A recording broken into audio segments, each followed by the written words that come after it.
আসসালামু আলাইকুম দর্শক বিন্দু, কেমন আছেন সবাই? আশা করছি সবাই অনেক ভালো আছেন। নতুন একটি ভিডিও নিয়ে চলে আসলাম আবার আপনাদের মাঝে।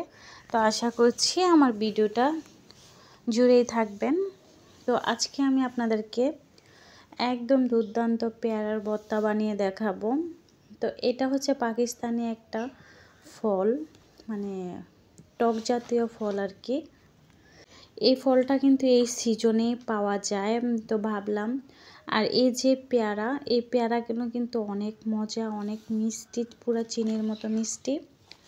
আর এইটা দেখেন এক পাও কিন্তু 80 টাকা। তো এবার বোঝেন যে এটাও কিন্তু মজা। অন্যান্য পেয়ারা ব্যানের মধ্যে বিক্রি করে, ওইটা হয়তো বা 50 টাকা কেজি, কিন্তু এই পেয়ারাটা এক পাও 80 টাকা। আজকে ভাবলাম যে আজকে অন্য কোনো ভিডিও নেই, তো আজকে এই ভিডিওটা বন্ধুদের মাঝে শেয়ার করব। তো আশা করছি আমার সম্পূর্ণ ভিডিওটা দেখে দিবেন। যারা যারা সাধারণ দর্শক আছেন তাদেরকে অনুরোধ করব আমার ভিডিওটা দেখার জন্য। আর এভাবে তো আমার প্রিয় প্রিয় আপুরা আছেন, ওনারাই ফুল ওয়াচ করেন, ওনাদের ওয়াচ টাইমটাই যোগ হয়। আছেন যাদের ইউটিউব চ্যানেল নেই, হয়তো বা ওরা পুরো ভিডিও দেখে না, তো সে কারণে বললাম প্লিজ ভালো লাগলে পুরো ভিডিও দেখে দিবেন। আর যদি ভালো না লাগে তাহলে তো কিছু করার নেই।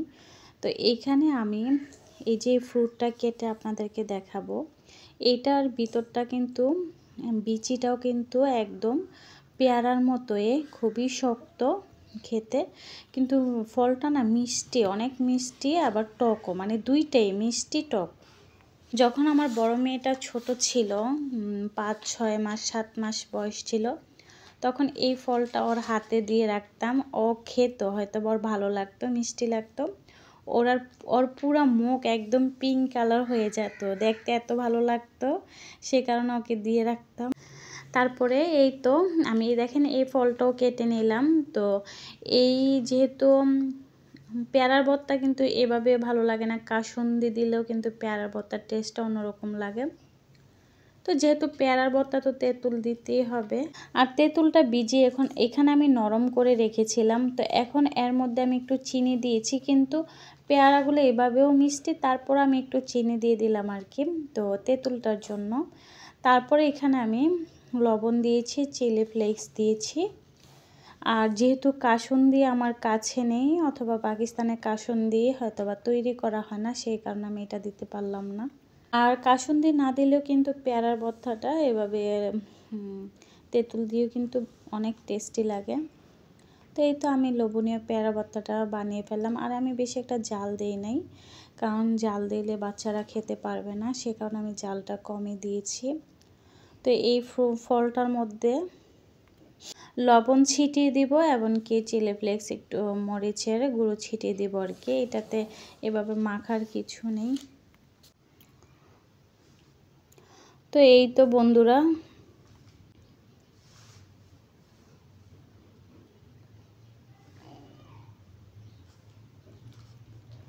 তো আপনাদেরকে একটু দেখালাম। এই তো এভাবে দেখেন বিচিগুলা। আসলে সবাই দেখি রেকর্ড করার সময় আমার মনে হয় যে শব্দটা বেশি একটু হয়। যদি কোনো বাচ্চাদের আওয়াজ পেয়ে থাকেন, সরি, কিছু মনে করবেন না।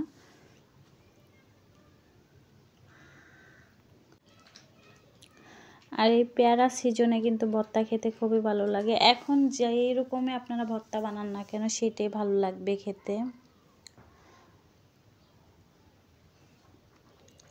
তো আজকে আমার ভর্তার রেসিপিটা আপনাদের কাছে কেমন লেগেছে সুন্দর একটা কমেন্ট করে জানিয়ে দিবেন। প্রিয় প্রিয় আপুরা আছেন, ওদের কমেন্টেই কিন্তু আসলে ভিডিও করা হয়। তো আপনাদের ভাইয়া বাচ্চাদের জন্য আলুর চিপস নিয়ে আসলো। তো বাচ্চাদেরকে আলুর চিপস, আসলে আমার মনে হয় যে বাহিরের আলুর চিপস থেকে ঘরের আলুর চিপসটাই বেশি ভালো লাগে খেতে।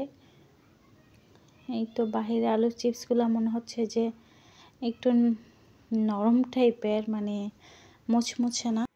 তো আকাশের মধ্যে এত সুন্দর করে কবুতরগুলো উঠতেছে, খুবই ভালো লাগতেছে। আর বিকেলের আবহাওয়াটা, এগুলো পাঠানি মেয়ে, দুইটা বোন বসে বসে ছাদের উপরে খেলতেছে। একটা বোন একটু আড়ালে আছে, বসে আছে, আর বাকিটা এই তো হচ্ছে সকালের মানে সময় দেখেন রোদটাও কি সুন্দর লাগছে আর এত ভালো লাগতেছে। এইভাবে কিন্তু প্রত্যেক দিন পাখিগুলা ওড়ে। তো সবাই ভালো থাকবেন। আল্লাহ হাফেজ।